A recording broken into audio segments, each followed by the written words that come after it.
Oh, yeah, that's a good thought. Isn't that a great thought? I won't be old, but I'll be able to look back and say, when I was old, I heard, when I was old, I was, you know. I thought you were going with, when I get to heaven, I'll never be able to look back and say I was old, but you're right. I thought that was a great thought. So I just want to share that with you. One of these days I can look back and be old. I'll be running around and say, I'll remember back when I was slow. I just thought I'd share that thought. You have any more thoughts? I'm going to be short. Oh, yeah. Don't say that. None of these people in this room believe the word short means what you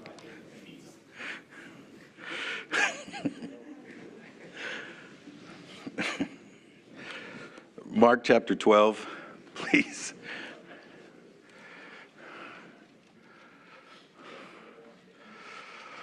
Brother Mark, it's nice to see you, although you're going to mess me up this morning. Could you open us in a word of prayer, please, sir?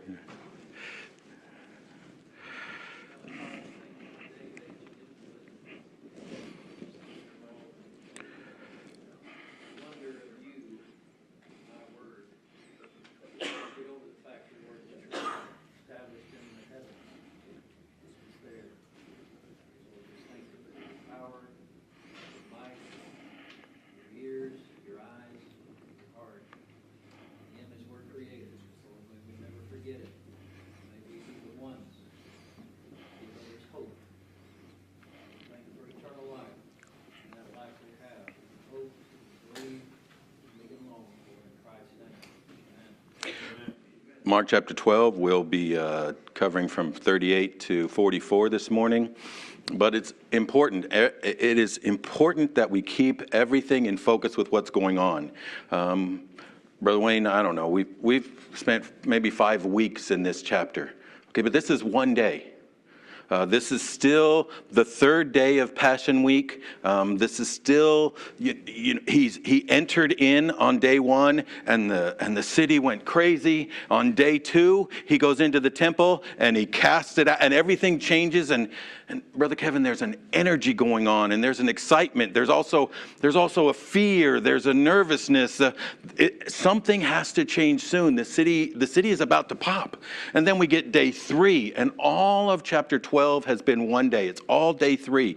And so he shows back up, and those who were fearful and those who were nervous and those, they're guns blazing, trying to expose him, trying to tear him down. This is going to pop. They want it to pop their way. And so we've gone through this, and it brings us to the close. But as we move forward, we need to keep in mind what's going on, what's the surrounding, what's the time, because that affects and shows a little bit, it gives more emphasis to the words. Matt, understand, the whole city's paying attention when he tells the parable, and they leave and say, oh yeah, he's talking about us. We're the bad guys in there. Okay, everybody is hearing that. That's in the temple. That's the million people who have come to Jerusalem for the Passover. They've all come, and they're all hearing him calling out the leaders of the city. They're hearing him call out the Pharisees and the Sadducees and the scribes and the chief priest. All of the Sanhedrin is being run through the mill in their mind. Okay, all of that is being heard. Now, we've gone through that chapter, and that brings us towards this close. And there is a change here from verse 37 to 38. And you can see this in Luke chapter 20. In Luke chapter 20, a sister passage, and we haven't gone to very many of them, and I was tempted to do that today, but it slows things down, and it would make this take probably 2-3 weeks. But in Luke chapter 20, it says, he spoke to his disciples in audience of all the people. So something changes here, Brother Kevin, in that, yes, he's still in the temple, and everybody's still hearing him. Chapter 13 begins with, he's leaving the temple. Okay, so the scene changes. Right here, he's still in the temple, but there is a change because he turns around to speak to his disciples. Okay, he's not whispering. This isn't in a huddle. This is, Doug, you know when you're coaching, you pick out your best player. Well, you don't pick out your best player. Your best player says, I'm your best player. And if that player really is going to be the best for the team, they're the strongest on there. And so lots of times what you'll do is you'll talk to the team by talking to the best player because you know that person can handle it. Well, that's really the picture that's going on here. Brother Mark, he's talking to the disciples, but he's talking to the disciples so that everyone can hear. And you really get this described in the other sister passage in Matthew chapter 23. Now, if you know anything about the scripture, you've read Matthew 23. Matthew 23 is a tough passage. Okay, when we take a look at this in Mark, I like this view in Mark because it's concise. He breaks it down. We're going to see three things. But if you're looking at this in Matthew chapter 23, that's the woe is passage. I mean, so understand what's going on here in the temple is he's calling them out. But he's doing it talking to his disciples. Okay, so that's a picture of what's going on.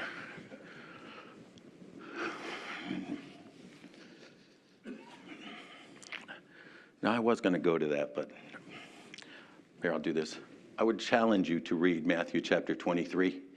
We're going to make some conclusions. We're going to make some statements this morning that you might say, well, where did he get that from? Well, it comes straight from the passage in Matthew 23 or in Luke chapter 20. There's some things you learn in those that aren't really given here. All right, that being said, when we go over this, there's going to be two imperatives. There's going to be two things that are said, and we'll just listen for him, and then we'll just keep going, see where it goes. Verse 38. And he said unto them in his doctrine, again, them is turning and speaking to his disciples so that the crowd can hear.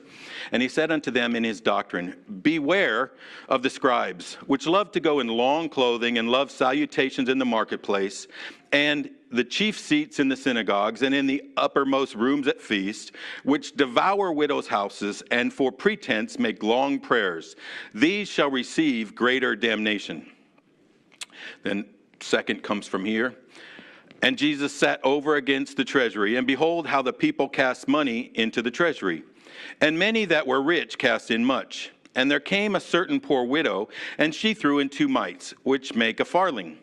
And he called unto him his disciples, and said unto them, verily I say unto you, that this poor widow hath cast more in than all they which have cast into the treasury. For all they did cast in of their abundance, but she of her want did cast in all that she had, even all her living. I'm in echo. Two things I want us to take notice. These are the two things we're going to try to cover. First, Brother Ivy, ready for this? Brilliance. Ready for this brilliance? He says, beware. Where'd you get that from, Brother Jeremy? Well, look at verse 38. And he said unto them in his doctrine, beware. Brother Jeremy, I thought you said that was brilliant. Well, it's not very brilliant. It's right there. That's how it's supposed to be. Brother Mark, I don't ever want you leaving saying, wow, that was great. Where did he get that from? Because if you're saying, where did he get that from? I probably pulled it out of a hat. And before I could pull it out of the hat, I'd have to put it in the hat. And I don't want you to get anything I'm putting in the hat. I want you to get what's right there. And so the two things we're going to look at. The first is this. Brother Kevin, it's simple. He gives them some things to beware of, and then he's going to list 3 things. And you can see them here. We're going to see them here. But if you really wanted to break these down, you go to Matthew chapter 23, and he gives them in great detail. There are 3 things he warns against. So you start with beware. Then he goes to the second section, and in the second section, beware. The second section is, I want you to be aware. Come here, disciples. There's something I want you to take notice of. There's something I want you to see. And what he wants them to see is how it's a value system change. Now, again, you'll see this in Matthew chapter 23. So if you think, well, I don't know that that's what's going on, go to Matthew chapter 23. You'll see he does exactly these things. But he has consistently, through all of his ministry, been turning the value system upside down. Okay? The kingdom is counterculture to everything you think in your life, to everything you've been taught in your life, to the way society works in your life. This kingdom that I bring in is not the same. And so he's bringing this to this picture, and we know these is like, what? If you want to save your life, then lose it. Let it go. Give it away. Greatness is not in having lots of servants. It's being a servant to many. Okay? It's backwards. It's upside down. There's coming a day when the first shall be and the last will be. Again and again and again, he flips things upside down. That's what he's doing here in this second passage. 2 points: beware, be aware. Now, and again, you'll see he sets this up, but beware of the scribes. The scribes were often Pharisees. We know this, but Doug, the scribes were the most conservative. If they were liberal, they would have been Sadducees. If they were just basic Pharisees, they would have been Pharisees. These are the best of the best. Almost always the scribe would be a Pharisee, but they were the most devoted to the fundamentals of the Old Testament. That's who he said, beware of them. And he points out their problem. In chapter 23, again, Matthew 23:3, it's very simple. Here we have 3 narratives we have to go through and look at. But he does point out their problem. And it's not their teaching. I do want you to get this one. This is from Matthew 23. Doug, this is important to me because it shocks me a little bit. Beware of the scribes. Well, I would expect that to be that, all right, don't pay attention to their teaching, pay attention to me. Doesn't that make sense? If I would say that, you would be like, oh, yeah, but that's probably true. But look at what he says. Matthew 23, I think it's 3. Oh, yeah. And therefore, whatsoever they bid you, observe. Brother Ivy, he says, listen to their teaching. The teaching isn't the problem. Whatsoever they bid you, observe. That observe and do. But do not ye after their works. It's what they do that's the problem. It's not what they say. Their teaching is good. Their actions are horrible. And they're horrible because there are 3 things you can see in their actions. And he simplifies it. Mark gives it to us here. The first, and here's the 3. There's pride, there's greed, there's hypocrisy. So Christian, here's the warning. The warning given to his disciples is beware of hypocrisy, beware of greed, and beware of pride. So, let's see what he says. He's talking about beware of the scribes, then he gives us a picture of their actions, which love to go in long clothing and salutations in the marketplace. So the first picture we get of their pride is they go to the market. But guess how they go to the market? They go to the market dressed for recognition. Miss Maddox, this is not like, they care about how they look and they want to make sure they're groomed. No, that's not what they're talking about. We're talking about they put on the white robes. You know, nobody else wore white. They were all the little colors. The scribes, they wore white. They were white. They had big tassels on the bottoms. They had fallacies wrapped around their arms. They would, I guess, when they twirled or made lots of motion, that's when they were really doing something then. But they would go to the market to say, "Notice me." So, notice me. Notice me. He noticed me. You know, I heard him tell his wife, "There goes a good scribe. That just floated my boat. That just made me so happy." That's what he's saying about him.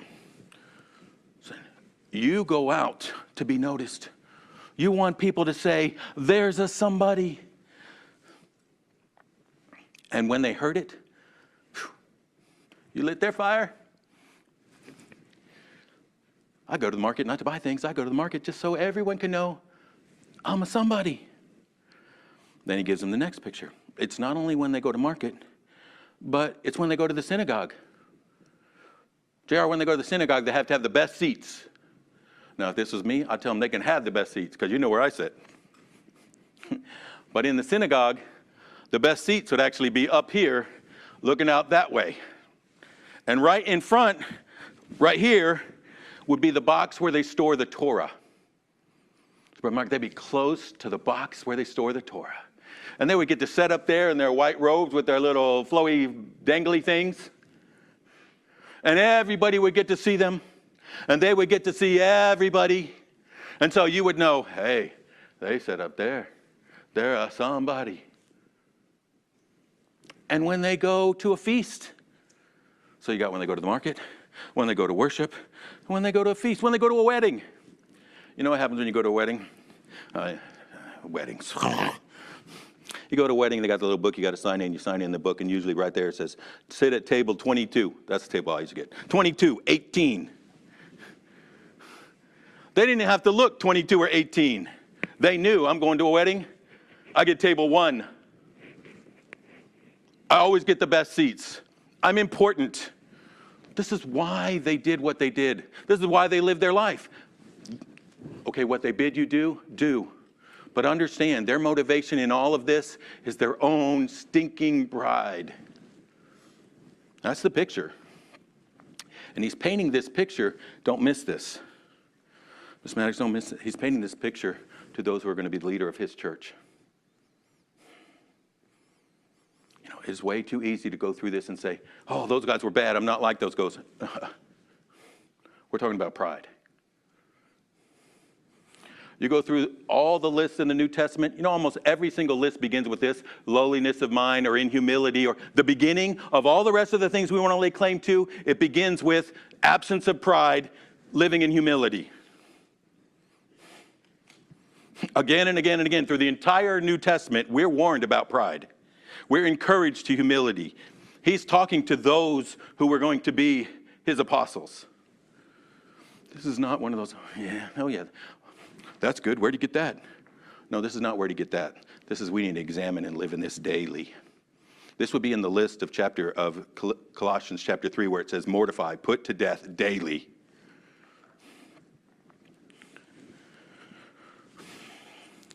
He starts with this picture of pride. He says, beware of pride. And I'm just going to go through this quick. I'm going to run out of time. Problem with pride. I'll give you 4 things quickly. Pride defies God. Pride attacks God. Pride is based upon the idea of I'm in charge. It's I don't need you. Oh, I would never say I don't need you. Okay, so you don't say I don't need God. You say I deserve this from God. Which has a presupposition, Brother Mark, that God's cheating you out of what you deserve. Now, how am I going to willingly surrender, seek, love a God who's cheating me? It destroys the relationship. Perfect picture, Genesis chapter 3. Pride defies God. It attacks him. It destroys him. Pride then defiles man. One yields the other. In the garden, we see they wanted independence from God. That shows an ungratefulness to God. And in our lives running around, because we're just running through this as fast as we can, Brother Ivan. Okay, so in the relationship here, I want independence. It makes me ungrateful for all the things he's getting. And then it has an effect on the relationship here. Here, pride makes me esteem myself better than others. And I'm going to tell you, this is a terrible time to be talking about this, or it's a great time to be talking about this. Because in the holiday time, stress increases, and we blow up at family, we get angry, we yell, hopefully we don't cuss, but we cuss, we demean, we tear down. Those things happen at work, those things happen with our children, those things happen with our wife, with our husband. Understand, that totally demeans that person. I heard somebody one time, who was it? It was, I can't remember. Pastored in Memphis. I don't remember right now, I can't remember his name. But he said, families need to learn, husbands and wives need to learn to attack the problem, not each other.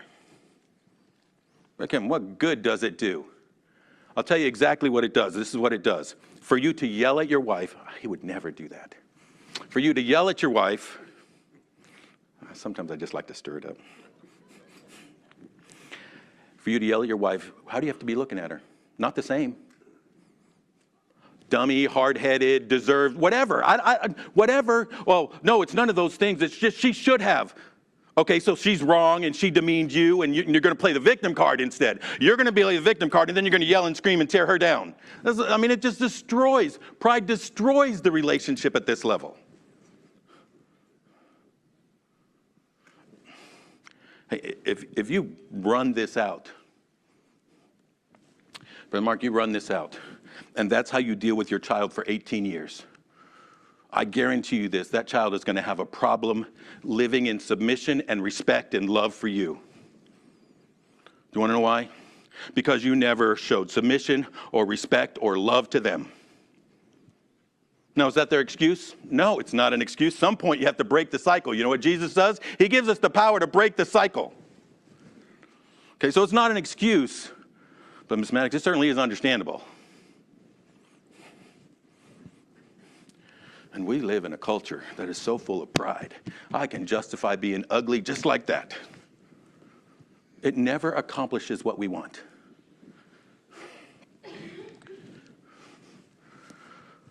Problem with pride, it defies God, it defiles man, and it divides. And then fourth, it dishonors. Pride, Proverbs, I can give you a bunch of Proverbs. But pride will bring us low, humility will retain honor.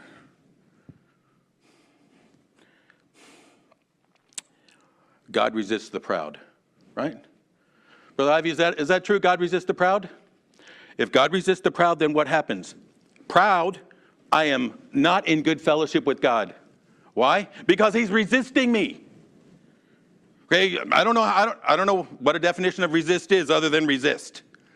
Things aren't this way. Okay, so full of pride, not in good relationship with God. I guarantee you this. If we are not in good relationship with God, we will not be in good relationship with any man. Which, by the way, is going to get us to the third one, which we may not get to. It's pride, it's greed, and it's hypocrisy. You want to know why you have to live in hypocrisy? Because you're full of pride.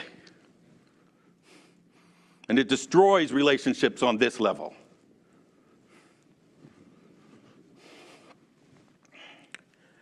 Chief cause of misery in society is pride. War, divorce, rebellion, fights, arguments, pride. 2, because I have 17 minutes. Greed. Next thing he talks about is greed. Beware of the scribes which love to go in, long clothing, love salutations in the marketplace, set in the chief seats of the synagogue, the uppermost rooms of the feast, which devour widows' houses.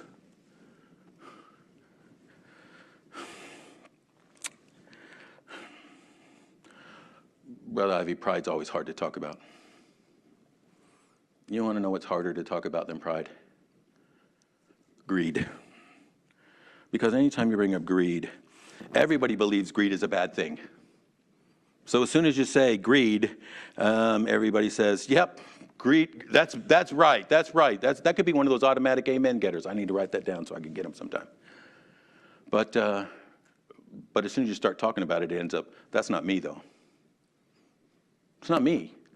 I'm not full of greed. Do you see the car that guy has, or the truck that person has, or that family? They have to go on 2 vacations every single, and we start evaluating how everybody else spends their money.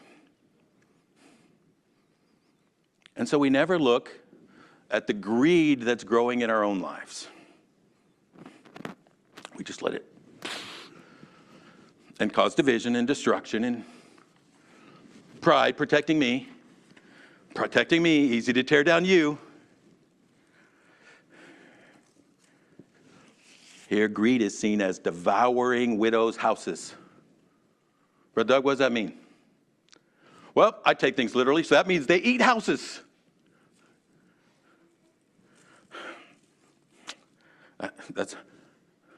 I know what people mean when they say that, but that's one of those phrases that just drives me crazy. Because people, when they say, I take the Bible literally, usually what they're doing is trying to have argument with what you say and say, you don't. Well, this is a perfect picture. When you take the Bible literally, you have to understand the use of language and symbolism and metaphors and context. So it's pretty easy. What is he talking about? What does it mean here? They devour widows' houses. He's talking about greed. They're greedy. They use their position for their gain. They prey upon the most vulnerable, the weak, the hurting. They're abusive. They say what they say and do what they do so that they benefit. They prey upon them, and it probably comes out like, I don't know how that works. I don't know how this conversation goes. Oh, yeah, you're struggling. Your husband was very bad, and you didn't handle the money well, and so on and so forth, and blah, blah, blah. And, and you really need some help. And if you give it to me, I'd pray for you. I don't know. Oh, yeah, there we go. Yeah, except he's talking to Jews. And we can run it forward to today. I mean, okay, it's so easy to look at the health and wealth. But how in the world do we think Christianity equals wealth? You know, if you think Christianity equals wealth, all of your conversations, you're going to be benefiting that because you got to have wealth or no one's paying attention to you. Where do you think you're getting it all? From those who don't have it, who keep coming to you, so they keep giving to you. So you keep getting more wealthy. It's all the time. It's all, which is why he says, beware of these things. Oh, those people were terrible. No, this is common to man. And if we're not bewaring, it will be common to us. Greed. All right, Eric, so if I'm going to talk about greed, you got to look it up.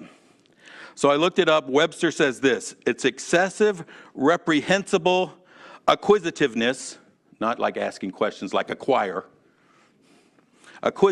Excessive, reprehensible acquisitiveness. Well, that's a terrible definition, because if I use that definition, everyone's going to say, well, I'm not excessive or reprehensible. I just want a little bit more. That's what makes it so hard to talk about greed. Miss Paula, so I came up with my own. Greed is insatiable desire to have more.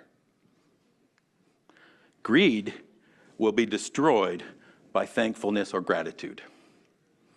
It is insatiable desire to have more for self-gratification and ease. If I only had this, if I only was in this place.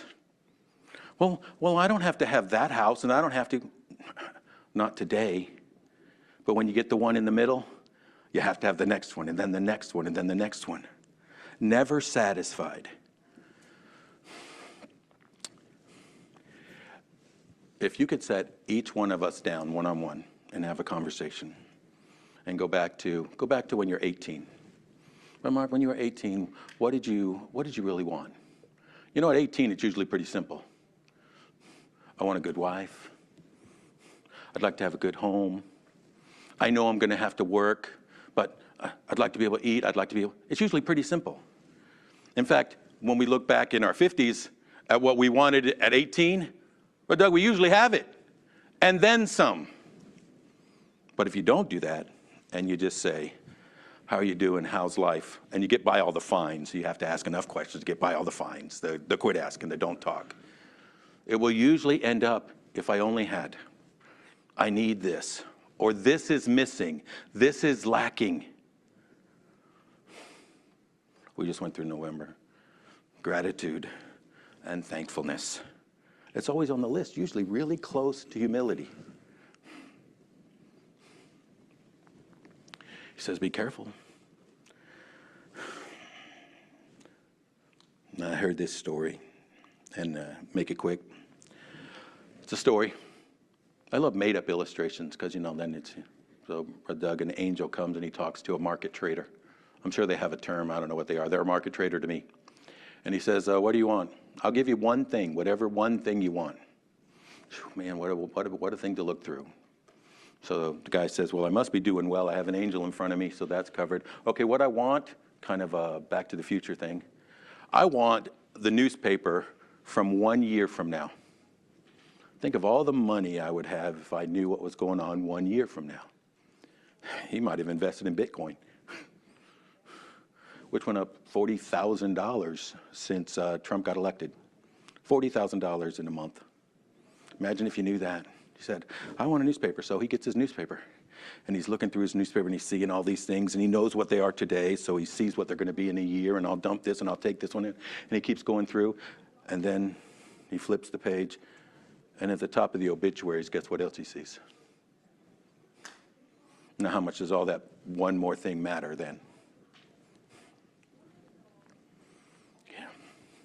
live today in such a way that we're thinking about tomorrow, and that tomorrow when we're not here on this earth anymore, it changes what we need. And it puts us in a place where it's a lot easier to be thankful for all this struggle.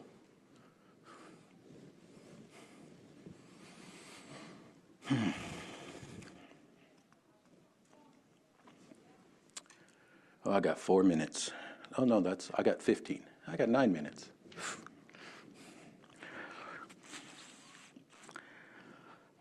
These are big subjects. But Mark, you know these are big subjects.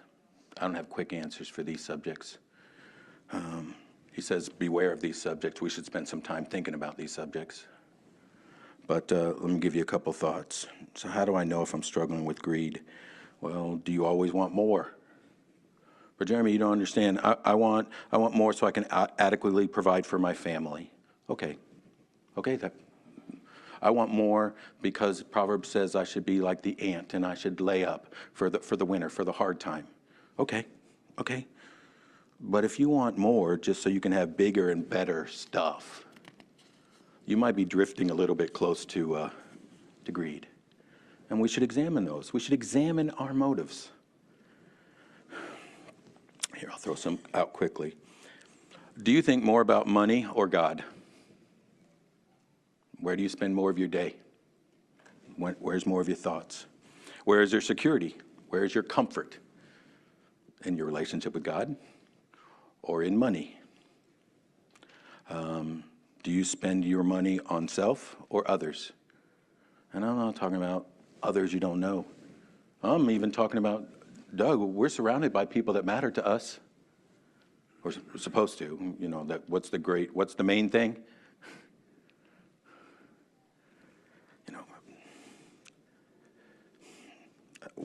Where are we on that bondage to debt scale? Do we compromise character for cash?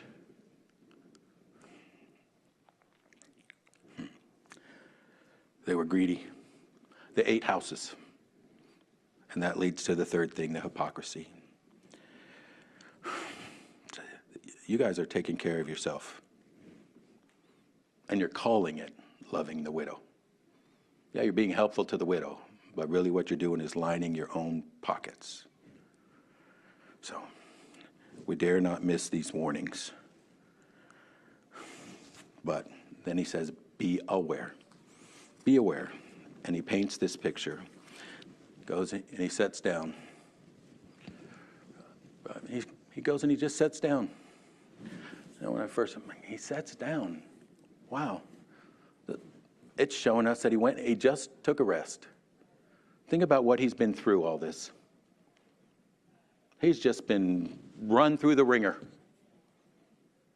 And his responses were perfect. And then he challenged the scribe. No fun. He said, I can't wait to give them a piece of my mind. Well, then I'm going to tell you probably shouldn't. Because you're definitely in the wrong spirit. You're hateful and ugly and tearing. Miss Paula, you know how hard it is to actually go into, it opens you up to rejection. You have to be in a place where you're with compassion and feeling, truth and kindness, truth and love. And that rejection it hurts more than anything else. Because you just said, I love you enough to make myself vulnerable in this situation. And when that rejection comes, it's destructive. It hurts. So he's just done that with the scribe. And then he turns around and does it to those who are his disciples. He just sits down for rest. And then maybe this is crazy, but then I see him, I'm not much of a mall person. Treva, I go to the mall like once a year.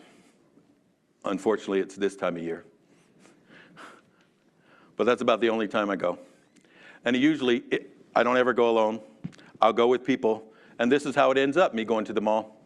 You guys do whatever you're going to go do. I find the first empty seat, and I just watch people. I'll be here. Come find me. I'll carry the bags when you're done. Doug, and that's what I look at. I think he got a rest, and he sat down. And you know what he starts to do? Watch people. And he's looking right at the money boxes. Eric, do you have that picture of the money boxes? Jade, you got that picture of the money boxes? Okay, that's what they would look like. Those things on top were called trumpets. You didn't blow them. It would be one or the other. And so he's sitting right there, and people are coming by, and they're putting their money into the trumpets. Well, what if they had paper money? They didn't have paper money back then. So they would put their money in, and he's watching them, and then this poor widow comes up, and she puts in nothing. She puts in a penny. Miss Christian, I'm looking at it, and and I'm sitting there. I looked this up to find out. Oh, the money boxes. What would the money boxes in the temple look like? And so I said, is this Jesus being God? He knew what she put in. Did he look all the way and know? Well, any of those are possible. But I think after a while, you can tell what kind of money goes through there because it's going to make a noise. And a tiny little light coin, it makes no noise. So he kind of knew. She put nothing in. And she puts her money in. And he brings it to this question, and I'll just make it quick. This is what I see, Brother Kevin. I see, you remember the illustration of the pig and the chicken? The pig and the chicken, they want to go into business together. Just nod your head, I'll make you look smart. Say, yeah, of course I remember it. The pig and the chicken, they want to go into business together. They want to have a restaurant, a breakfast restaurant. What are we going to call it? Well, let's call it bacon and eggs. And the pig says, here's the problem. You have a contribution, but I have a sacrifice. And that's the picture he's painting right there. He's painting to his disciples, look, your value system needs turned upside down. He gives them the riddle. Okay, she's put in more than all of those who are wealthy. Okay, wait a minute. 1 cent, $1,000. 1 cent is not more than $1,000. How can this be? Riddle. He doesn't let them scratch their head too long before he answers it. She put in what she couldn't afford to let go of. They put in pocket change. Now, this is about our giving, and there's a lot we could go over here in our giving. But I'm going to tell you more than that. This is about the value system. We need to learn when we evaluate ourselves and when we evaluate others. Our value system is different, especially when it's evaluated from heaven. Who, by the way, Jesus saw her gift, and he sees yours, and he sees mine. And that's not just money. That's time, that's effort. Ms. Paul, that's like we just talked about. That's agreeing to have the compassion from the heart. Let me tell you, that has some value. Has a different weighing system. So here we go. He's about to leave the temple. He's about to turn headlong for the cross.